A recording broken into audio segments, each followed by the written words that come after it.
This is Saddle Rivers. Now I convinced them to do it on a metal plate, which is the best idea in the world, because you could always have it when the truck leaves. Yeah. You don't have to cut it off or anything. You just take it off. Valtech made this for me. And they wanted to capture the spirit of 9/11 and previous wars and the whole theme of America, you know?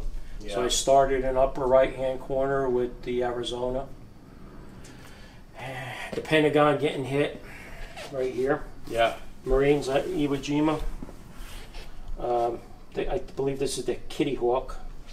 All right, Arizona Memorial. Revolutionary War.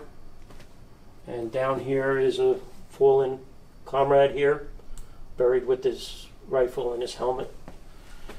9/11. How many of these guys are still here with all the cancer that's coming around? We think about everybody that died in the towers, and it's going on every day. And that's what's so sad about it, you know. But they had to be there. They had to be there, and they had to do what they had to do. And this is Dana from... No, that's their captain. Right, that was TJ. That's it, you're right. TJ, yes. Mm-hmm. Yeah, TJ. That was TJ who passed. Saddle River firefighter. Yes, fireboat. Yeah. Plane going down near the Pentagon, I guess. That one struck me when I was watching this. I mean, you know, so what we do, Ed, real quick, with our platform is we reach out, and we have people that follow us all over the world, but especially, you know, the United States and so on, and from the West Coast to the East Coast. And people outside of where we live have a hard time grasping the impact. I mean, they understand 9/11 and they understand what it did to the fire service and to the country. We lived it. We lived it.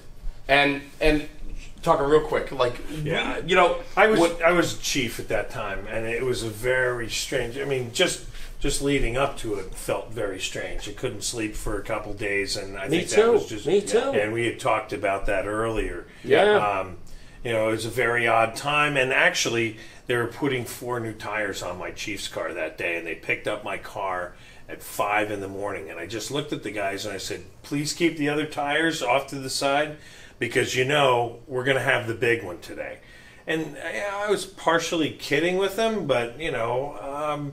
When you're the chief, you need to go when you need to go. You sense things when it's wrong, and something's going to happen. Our guys from the DPW were on the ambulance course, so they went down to the park with the ambulance. My truck was still up on the lifts, and I had 2 new tires on the backs, and the front tires weren't changed yet. We put the old front tires back on, and I took the chief's car back out. But it was a very odd time. You know, everybody felt it. I mean, it didn't matter who you were. You felt it, and you felt something was going to happen. It was a weird feeling. It was a weird couple of. It was almost like the people who talk about earthquakes and how, you know, you sense when they're going to happen. I felt it, and you kind of knew something was coming, and we felt that. And I look at these images and they're striking to me because, you know, at the end of the day, you know, Ed didn't finish going up the line. Obviously, the guys raising the flag on the pile that day, and then 26 engine cruising downtown to get to the towers. How many guys made it? That engine. I don't even know the number, but I know 2 brothers that I know were on that rig. Dana Hannon, who is a good friend, and his wonderful fiance Allison, who's a good friend of mine and my wife's to this day, and you know, he is incredibly missed by all of us. And then what's crazy about my life story is I was a fireman in Poughkeepsie, New York for 5 years, where Rob is now, you know, a career boss up there. And there was a gentleman by the name of Paul Tegmeyer who was from the fire district over, who got hired in the city. He was riding with Dana that day. So you want to talk about like just that connection, right? But I remember this day, I have goosebumps right now. I remember this day incredibly well, and this is what I'm getting at. Like, people outside of this area where we witnessed this, we saw this, we were there, we did this, right? Like, it's still to this day plays with you. Oh, yeah. And I look at these images, and it brings back, it's just incredible. I know every single second of that day. It's like my parents, like when Kennedy was shot, they know where they were, what they were doing. Like, we remember that, Tucker, right? No, I know Tucker does. I do. Sure. I was still small. I was still small. But I'll tell you, like, you know, these images, and you capture what we went through. And I'm going to walk out of here tonight. This is the one that's going to stick with me. Everything else you've done is amazing work. And it's like, I sit here tonight trying to digest what you've done and what you've done for the fire service just through your pictures and your craft. And I'm super jealous of what you can do and your talents, because I can't even draw a stick figure. But this is incredible. And this captures in one plate the emotions of probably 90% of the firefighters in the tri-state area. Yeah, that when we went through 9/11, for sure. It's incredible. It's absolutely incredible. You look at this, and one thing it doesn't even jump out at you, and it's right in the middle, and that is the B-2 bomber. It's sitting right in the middle, and you don't really see it unless you kind of look. It doesn't capture, you know, it's your eye's not jumping at that. Was this a tough one to do? Every 9/11 mural is harder to do than a previous for me. Yeah, really, because it touches me. So after 9/11, I mean, I have to think, you know, I've done hundreds. Yeah, I was going to say maybe 50 of them. Yeah, and they're hard to do. They're hard for me to do. They're the hardest thing to do. Yeah. They really are. Yeah, I had a tough time with some parades with bagpipes. Yeah.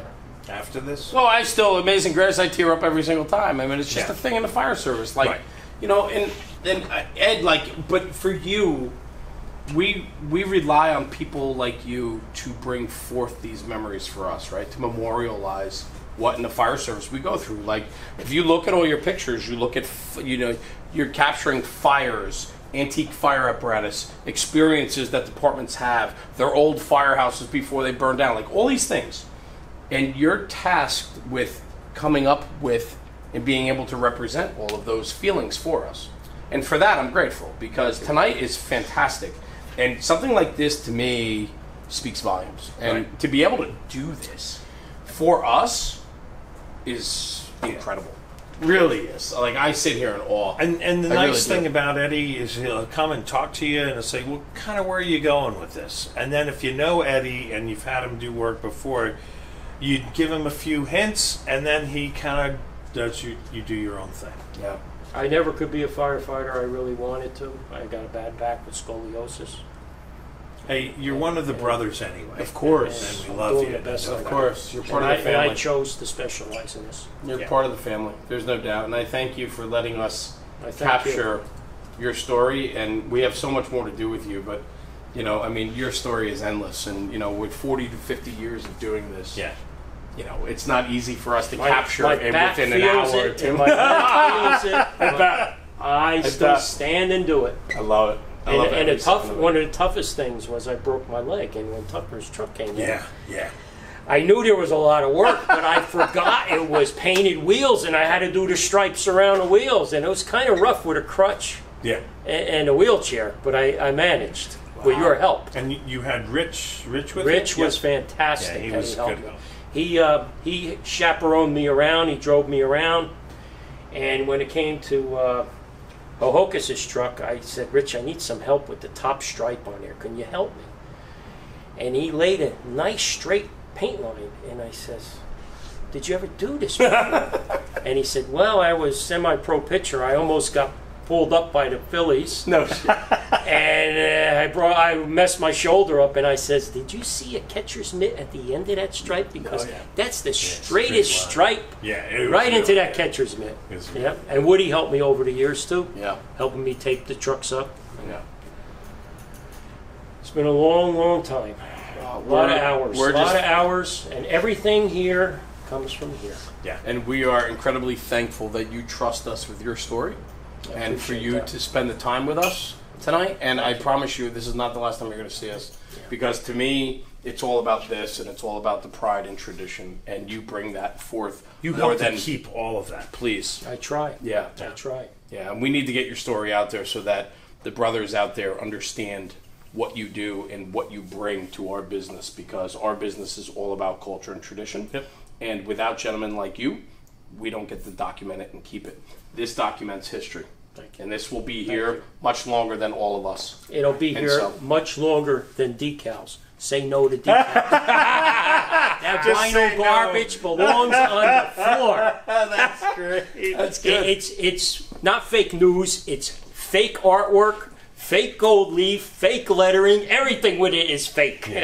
And you know what? On that, let's wrap this up. That's Vinyl belongs in the floor, not in your fire truck. That's right. Vinyl's on the floor, not your fire. And thank you. That's right, Woody. And I can't thank you enough. Hey, thanks so much. Thank Thanks you for having me. Of course. Tucker, Of course.